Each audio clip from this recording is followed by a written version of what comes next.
Welcome to See Me Here, where you come for all of your media needs. My name is Ray. It's your boy Nikki Tay. And today, we're going over the 5 worst Marvel movies Ever. of all time. Ever. The worst of the worst. The movies that you should not see if you are ever interested in superhero movies directly related to the Marvel Cinematic Universe. 5. Number 5 on the worst MCU movies, Guardians of the Galaxy 2. This was one where the comedy routine did not work. Where the first time they were probably more Dave Chappelle, they came back and it was more Kevin Hart. I think they just tried too hard. They forced laughs, and it's never good when you're forcing laughs. Is the action great? Yeah, the action was good. Was it cool getting to see Ego, and they kind of rewrote, Peter Quill's lineage? Yeah, that's all right. But I'm not a fan. I don't want to see it again. And the thing is, I know this probably comes as a big surprise. I do know a lot of people that love this movie. And I can understand why, right? The comedy hit for you, then you love this movie. But the biggest negative to me about this movie was the fact that they doubled down on the comedy. Like, it was almost like Deadpool 2 in a sense, right? Like, Deadpool 2 was a double down of the comedy of Deadpool 1. Deadpool 1 was amazing. Guardians of the Galaxy 1 was amazing. And we love that movie. But this movie, it did too much. It was too comical. And when I see a superhero movie, I mainly come for action and a great story. And comedy will be the background noise. And this movie, I feel like they put it in the front. And that was my biggest negative of this movie. Does this movie have a lot of positives in it? Yes. But the comedy left such a bad taste in my mouth that I have to put it at number 5 with Nikki Tay. Absolutely. And before we go, for people who are like, how was it too comical? Mantis and the Pac-Man at the end. There you have it. 4. At number 4, again, I will have to say, maybe a surprise for some, right? I think both 5 and 4 may come as a surprise for people. But Avengers Age of Ultron. Now, let me start off by telling you the reason why I have, well, not me, because it's our list, I'm sorry. The reason why we have this movie at number 4. James Spader, by far, playing Ultron, was the worst, one of the worst Marvel villains of all time. Let's be fair. It is worse if you have seen the TV show Blacklist. You would have almost had to see the TV show Blacklist. So I probably feel the way I felt, because they literally just asked James Spader to come over and play the same character from that show. Like, even all the way down to the dialogue was so similar. Not even similar. It was almost directly what he would do in the episode of Blacklist. Like, the writers from Blacklist wrote Ultron's lines. Like, that is how much of the same it was. And I was in the theater just sitting back in my seat like, are they serious right now? Like, am I watching an episode of Blacklist? I love the show Blacklist, but not on a Marvel movie.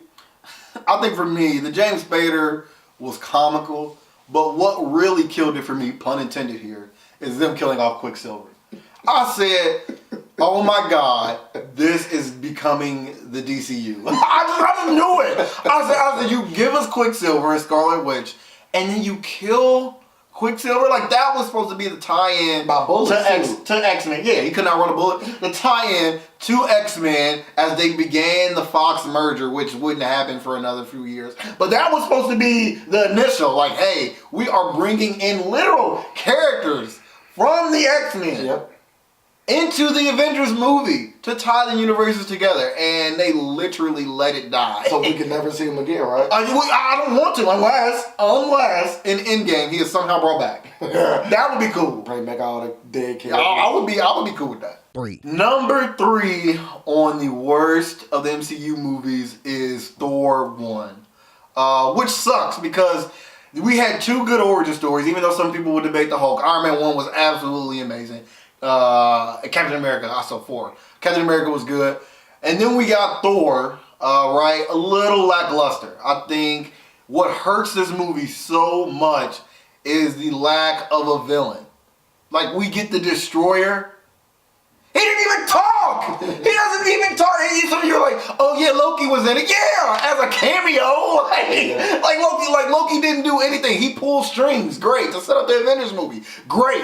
But give me a real villain for Thor to fight. I want to see Thor go crazy. I should not have to wait until Infinity War to finally see the Thor I should have been seeing throughout the whole universe. Thor 1 was such a letdown. And I always say the best part about this movie was that we got Hawkeye, right? I think the Hawkeye, that was the origin that we wanted, right? And a lot of people, that went right over a lot of people's heads. When he pulled out the boss in here, that's Hawkeye. And that was probably the best part about the movie. But let's go back to how bad this movie is. And one of the reasons why it's bad, outside of what you said, was the fact that they tried to make it a whole love thing. They tried to have a love interest for Thor that never really quite worked. And because he didn't have a villain, and because this was a love movie, we didn't know what we was watching at the end of the day.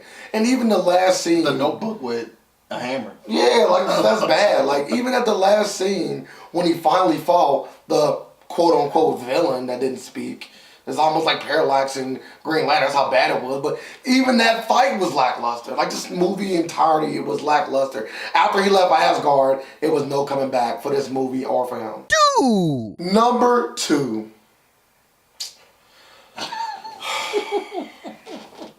I really did like... Oh my God! Last movie we had the non-existent villain, the no-show villain. In this movie we got the fake villain. Iron Man 3. Like, my friend liked to affectionately call this movie the Tony Stark experience, right? Or the Robert Downey Jr. experience, because mainly in this movie we didn't get a lot of Iron Man, right? Like, all at the end they tried to cram in 100 different ones. And even then it was like, it's too late. Like, for most of this movie he was out of the suit playing James Bond. Yeah, in fact. And MacGyver. You should really go see Spectre. I think that came out at the same time, or Skyfall. One of those two, because they are way better movies than what we got here. He's literally making gadgets and using them in the movie. I'm not joking. And then the kid was working on the Iron Man suit, and it's supposed to be this sophisticated piece of technology. And we just got this kid working on it in his dad's garage. Jarvis, send me home. And where were all these suits when he needed them? Where was all these suits that came in at the end? Why am I watching an Iron Man movie when he's not in the suit? Even in the first movie, we got a lot more of him being in the suit than we did in the last movie. That makes no sense. And I know that they knew what they were doing in this movie. They were trying to make a third movie to fill that void of Iron Man missing, because he's so big in the MCU, because he started the MCU. And this movie let everybody down. I think this movie is by far the second worst Marvel movie, and I will never see this movie again. The Mandarin. The Mandarin wasn't even a thing. And then the villain that they had, they originally wanted, was a woman, but they said, no, we're going to kill her off. One. The number one worst movie Multiple entry in the Marvel Cinematic Universe comes from none other than our beloved Thor, with Thor 2 Dark World. The real God of Thunder. I honestly can't even do like a honest review about this, because I saw this movie once and I'm pretty sure I fell asleep. And the whole plot was so convoluted.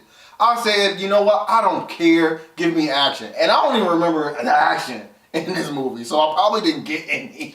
They tried to introduce a lot more of his friends in this movie. Oh, I don't care. It didn't really go anywhere. I don't care, Thor. Like, he didn't get good until after he cut his hair. And why was Loki never one of his villains? It's just weird anti-hero. Loki's really good, but he's bad. It's like, no, did you not see Avengers? Like, Loki is bad. Like, stop playing with us. Stop playing with us, Thor. Fight somebody that's a challenge. Yes, I agree. And I think that Loki could have probably been a better villain for Thor in one of his movies, right? He always played parts, right, in some of the movies, you know, but he never was the guy. They never technically even fought, to my knowledge, like in the fight to the end, right? They never had that big climatic moment they should have had, right? It never got to that point. So this is just another reason why they should not make too many more Thor movies. You know, right? People like Ragnarok, and maybe that might be a resurgence for Thor, you know, making it funny. But the fact that you got to make the God of Thunder funny should show you that the previous two movies didn't work. That's like almost making a funny Hulk movie. Oh, they did that in Ragnarok too. Thor 2 for me is nothing but an Infinity Stone introduction, because we get introduced to the Red Stone, which is, it's not the Power Stone. I don't even remember what stone it is, because that movie's so bad. I didn't have time to remember. I'll say, oh, it's a stone in this movie. Let's get on to Infinity War. That completes the review of the top 5 worst Marvel Cinematic Universe movies. These movies are bad, but I want to say this, and to say this clear. Even the worst of these movies is not as bad as the worst of the DCU movies. Let's just be clear. I'd much rather see Thor 2 than to sit through Justice League ever again in my life. And I'm cool. I would never see Batman vs Superman ever again. At least they gave Man of you Steel. action. I would never see they that. gave you action. And I will sit through Thor 2. Out of respect for the Marvel Cinematic Universe, I will sit through Thor 2 than to go back and see that trash thrown at me. Let us know how you feel about these movies. I'm sure some of you love these movies, which shame on you. Shame on you. Make sure you like, comment, and subscribe. And as always, don't forget, you've seen it here. And hopefully you didn't see any of these movies, to be truthful. Just take our word for it.